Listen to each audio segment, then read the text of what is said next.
সমাধান চাও যদি জীবনে মরণে, ফিরে যাও খুঁজে নাও চোখ রাখো কোরআনে। কথা বলেন ঠিক কিনা?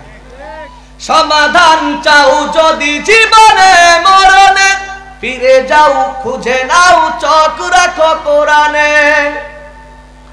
তবেই পাবে সুখ শান্তির ঠিকানা, তবেই পাবে সুখ শান্তির ঠিকানা, যদি মেনে নাও তুমি মনে প্রাণে। সমাধান সমাধান চাও যদি জীবনে মরণে, ফিরে যাও খুঁজে নাও চোখ রাখো কোরআনে। সমাধান এত চির অমলান চির মুক্তির ডাক, এ যে মহাবাণী খোদারি কালামে পাক। কথা বলেন ঠিক কিনা? এত চির অমলান চির মুক্তির ডাক, এ যে মহাবাণী খোদারি কালামে পাক। এই দুনিয়ার সেই দুনিয়ায়, এই দুনিয়ার সেই দুনিয়ায় মুক্তি পাবে তুমি দোজাহানে।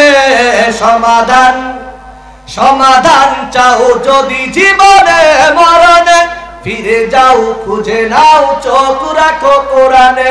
সমাধান সমাধান চাও যদি জীবনে মরণে, ফিরে যাও খুঁজে নাও চোখ রাখো কোরআনে। আল্লাহু আকবার বলেন। এই জন্যই বলতেছিলাম প্রিয় ভাইরা, আল্লাহ তাআলার একজন বান্দা আলেমে দিন ঘুমের মধ্যে স্বপ্ন দেখতেছে। স্বপ্নের মধ্যে সাদা ধবধবে এমন একজন, গায়ের মধ্যে জুব্বা ছিল সাদা ধবধবে জুব্বা, মাথার মধ্যে পাগড়ি লম্বা জামা পরিহিত একজন আল্লাহর বান্দা আলেমের পাশে এসে ডাক দিয়ে বলে, আলেম আর কত ঘুমাবি, আর কত ঘুমাবি, একটু জাগ্রত হ, একটু জাগ্রত হ। সঙ্গে সঙ্গে আলেমের ঘুম ভেঙে গেল। ঘুম থেকে জাগ্রত হয়ে দেখতেছে আলেম এমন এক জায়গার মধ্যে ওই ব্যক্তিটা তাকে নিয়ে গেলেন, যেই জায়গার চতুর্পাশে এমন সুন্দর জায়গা কোনোদিন দেখে নাই। সুবহানাল্লাহ। যেমন একটা জায়গায় নিয়ে যাওয়া হলো, যে জায়গাটা তিনি দুনিয়ার মধ্যে কোনোদিন দেখে নাই, এমন জায়গায় নিয়ে গেলেন। সেই জায়গার যে সুন্দর চাকচিক্যময় সাজসজ্জা দেখে তিনি বিমোহিত হয়ে গেলেন। তিনি আনন্দ অনুভব করতেছেন যে এমন জায়গার মধ্যে আসলাম, যেই জায়গা এত সুন্দর, যেই জায়গার গাছপালা ডালপালাগুলো এত সুন্দর ফুল দিয়ে সাজানো, যেই ফুল থেকে কস্তুরীর ঘ্রাণ আসতেছে, মেশকো আম্বরের ঘ্রাণ আসতেছে, এবং পাখিগুলো এত সুন্দর সুমধুর কণ্ঠে কিচির মিচির আওয়াজ করতেছে, এবং হুর গিলমানগুলো চতুর্দিক থেকে এত সুন্দর মধুর আওয়াজে ডাকতেছে। তিনি এই কিছু কি করতেছেন? তিনি অনুধাবন করতেছেন, নিজ চোখে দেখতেছেন। দেখার পরে তিনি একটু ঘুরতেছেন, ঘুরতে ঘুরতে দেখলেন কিছু সুন্দর সুন্দর যেই দালানগুলো আল্লাহ তাআলা বান্দাদের জন্য সৃষ্টি করেছেন, যেই দালানগুলোর ভিতরে হুর গিলমানগুলো মানুষের জন্য অপেক্ষা করতেছে। এত সুন্দর জায়গার মধ্যে একজন ব্যক্তিকে পাইলেন, গিয়ে বলতেছেন, ভাই এই জায়গাটা কোথায়? এই জায়গাটা হলো দুনিয়ার মধ্যে আল্লাহ তাআলার প্রিয় বান্দাদেরকে আল্লাহ তাআলা মৃত্যুর পরে এই জায়গার মধ্যে আনবেন। কোন সুবহানাল্লাহ। এই কথা বলার পরে ওই আলেম প্রশ্ন করতেছে, যুবক রে, ফেরেশতাকে ডাক দিয়ে বলতেছে, বলো বলো এই জায়গার মধ্যে কারা আসবে? এই জায়গাটা কাদেরকে আল্লাহ তাআলা দান করবেন?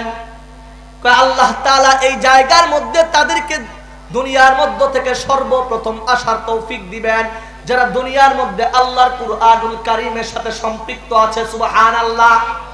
যারা আল্লাহর কুরআনুল কারীমের তিলাওয়াত করে সকাল সন্ধ্যা আল্লাহর কুরআনকে তার সঙ্গী বানায়, আল্লাহর কুরআনকে তার তিলাওয়াতের জন্য, আল্লাহ তাআলার কুরআনকে পড়ার জন্য তার হায়াতের জিন্দেগীর কিছু সময়কে বের করে নেয়। আল্লাহ তাআলা বলে, পয়গম্বর আপনি তাদেরকে জানিয়ে দেন এই কুরআনুল কারীম কিয়ামতের দিন তাদের জন্য সুপারিশ করবে। যে যত বেশি আজমতের সাথে সম্মানের সাথে আমার কুরআনকে তার দিলের মধ্যে লালন করবে, কোরআনকে সম্মান করে আমার কুরআনুল কারীমের তিলাওয়াত করবে, ও নবী আপনি তাদেরকে জানিয়ে দেন এই কুরআন যেদিন তার কোনো সাথী সঙ্গী থাকবে না, যেদিন তার বাবা থাকবে না, যেদিন তার মা থাকবে না, হাসরের ময়দান কায়েম হয়ে যাবে, মাথার উপরে সূর্য নেমে আসবে। সূর্য যখন 12টা মুখ দিয়ে হাসরবাসীকে কি দিবে, তাপ দিতে শুরু করবে, মাথার মগজগুলো টকবক করে ফুটতে শুরু করবে। সেদিন আল্লাহ তাআলা ওই সমস্ত ব্যক্তিদেরকে, ওই সমস্ত ব্যক্তির পিতা মাতাকে আল্লাহ তাআলা হাসরের ময়দানে আল্লাহ তাআলা স্বর্ণ হীরা মণিমুক্তা জহরতের তৈরি বিল্ডিংয়ে আল্লাহ তাআলা সম্মানের সহিত তাদেরকে বসানো হবে। আর আল্লাহ তাআলা কোরআন পড়নেওয়ালাদের জন্য, আল্লাহ তাআলা কোরআন পড়নেওয়ালাদের পিতা মাতাদের জন্য রব্বে কারীম সেদিন বলবে, ও কোরআনের হাফেজরা যাও যাও সুপারিশ করো, তাদেরকে সুপারিশ করে জান্নাতে নেওয়ার ব্যবস্থা করো, সুবহানাল্লাহ। আর তাদের পিতামাতাকে আল্লাহ তাআলা ওই 6666 তলা বিল্ডিং এর উপরে আল্লাহ তাআলা এমন নূরের মুকুট মাথার মধ্যে পরিয়ে দিবে, যেই মুকুটটা সূর্যের চাইতে 1000 কোটি গুণ বেশি আলোকিত হবে, যেই মুকুটটা দুনিয়ার মধ্যে যদি একটু আলো দিত, সারা পৃথিবী চন্দ্র সূর্যের প্রয়োজন হইতো না, সারা পৃথিবী আলোকিত হয়ে যাইত, সুবহানাল্লাহ। ওই নূরের মুকুট তাদের মাথার মধ্যে আল্লাহ তাআলা পরিয়ে দিবেন। সম্মানিত প্রিয় হাজরিন, এই কুরআনুল কারীম পড়ে কোথায়? মাদ্রাসার মধ্যে। বলেন কোথায়? মাদ্রাসার মধ্যে। এই কোরআনকে আল্লাহ তাআলার প্রিয় বান্দাদের দিলের মধ্যে আল্লাহ তাআলা ছোট ছোট মাসুম বান্দাদের দিলের মধ্যে কোরআনকে সংরক্ষণ করার ব্যবস্থা করেছে। কোন সুবহানাল্লাহ। এই মাদ্রাসাগুলোকে আমরা আজকে কি করি না? কদর করি না। মাদ্রাসার সম্মান আজমত রক্ষা করি না। মাদ্রাসাগুলোকে আমরা বাঁকা দৃষ্টিতে অনেকেই দেখি, আবার অনেকেই নিজের জীবন দিয়ে মাদ্রাসাকে ভালোবাসি। কথা বলেন ঠিক কিনা? সম্মানিত প্রিয় হাজরিন, আমি আপনাদের কাছে সর্বপ্রথম একটি আয়াতে কারিমা তিলাওয়াত করেছিলাম, কুল ইয়া ইবাদিয়াল্লাযীনা আসরাফু আলা আনফুসিহিম লা তাকনাতু মির রাহমাতিল্লাহ। আল্লাহ তাআলা আমাদেরকে বলতেছেন, ইয়া ইবাদিয়াল্লাযীনা আসরাফু, যারা নিজেদের প্রতি জুলুম করেছো, নফসের প্রতি জুলুম করেছো, গুনাহের কাজ করেছো, তাদেরকে আল্লাহ তাআলা বলতেছেন তোমরা লা তাকনাতু মির রাহমাতিল্লাহ, নিরাশ হয়ো না। আল্লাহ তাআলা তোমাদের সমস্ত, আল্লাহ তাআলা বলতেছেন লা তাকনাতু মির রাহমাতিল্লাহ ইন্নাল্লাহা ইয়াগফিরুয যুনুবা জামিআ, নিশ্চয়ই আমি আল্লাহ তাআলা তোমাদের জিন্দেগীর সমস্ত গুনাহগুলোকে maaf করে দেব। সুবহানাল্লাহ। কিন্তু তওবা করতে হবে। সম্মানিত প্রিয় হাজরিন, আজকের মাহফিলকে আল্লাহ তাআলা যেন কবুল করে, বলেন আমিন।